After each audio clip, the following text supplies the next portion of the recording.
إذن السلام عليكم ورحمة الله تعالى وبركاته. في اللايف الثالث هنا في الفردوس، المجموعة بي، العمارة 7 شقة 1.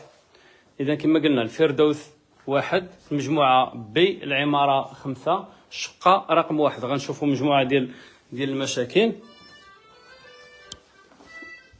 اللي منها هاد الشقق هادو. يعني كنلقاو الشقق غاديين من التحت وهما غاديين حتى للفوق في هاد الحيطان هادو. اضيف الى ذلك نفس المشكل تقريبا ديال الرطوبه، يعني الحمامات والدوشات كنلقاوهم ما مخدومينش مزيان، الشيء اللي كيخلي ان الماء كيخرج في هاد الحيوطات ديال الحمامات وكذلك ديال الطواليطات. كما غنشوفوا هنا عاوتاني نفس العمليه، يعني حتى واحد ما يقدر يصلاح ولا شي حاجه، كتجي كتلقى ان هذه الرطوبه مازال كتعاود. واش دايزين انابيب ديال الماء عاوتاني من هاد الجهه، ولا كاين شي مشكل ديال التسربات ما عرفناش بالضبط، ولا واش ما دايرينش مثلا العازل ديك الميكا اللي كيديروها تحت الضاله، ما عرفناش هذا الاشكال، ولا واش دايز شي قادوس من هاد الجهه هذه. اذا مشاكل ديال الرطوبه مشاكل كبيره بزاف.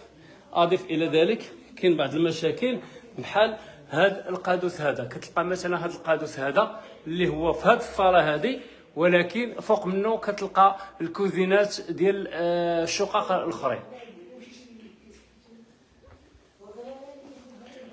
والساكنه وحنا كذلك نعتبروا ان هذا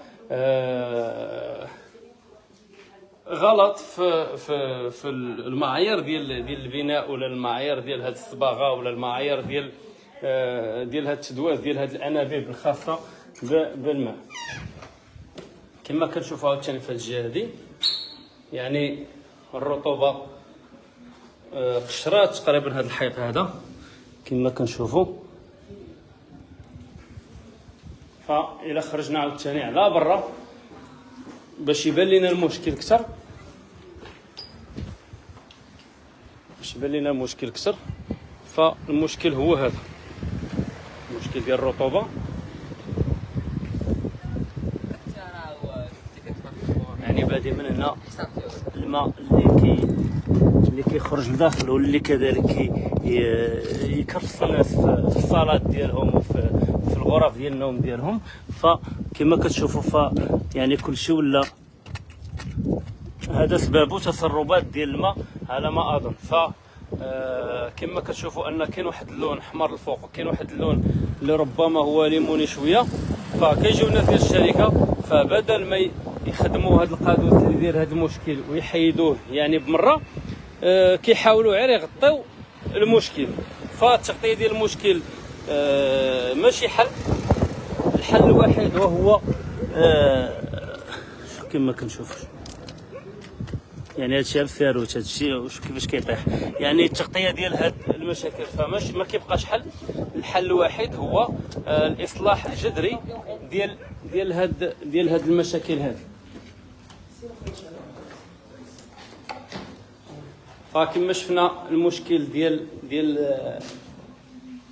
هاد الماء اللي على برا، غنشوفوا عاوتاني من الداخل باش يبان لنا الاثر ديالو على مستوى هاد الشقه.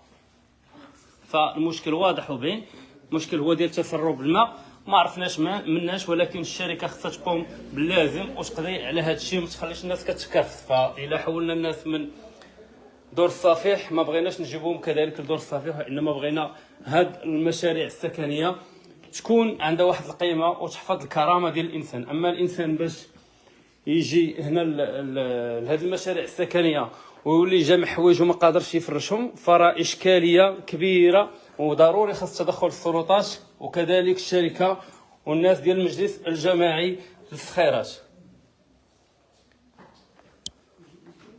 فهذا مشكل الثالث ديال اليوم اللي كان فيه هذا المشكل ديال الرطوبه. كنتمناو من الشركه تدخل على الخط وتحاول تلقى حلول مع هذه الساكنه باش ما يتكرفصش بزاف، وباش ما يكونش واحد الاحتقان اجتماعي هنا خاصه في السخيرات بسبب غياب المواكبه الاجتماعيه لهاد الساكنه اللي تكدسوا هنايا في هاد العلب ديال الوقيد وخليتوهم هنايا. فالرساله واضحه، كنتمناو الخير، والسلام عليكم ورحمه الله تعالى وبركاته.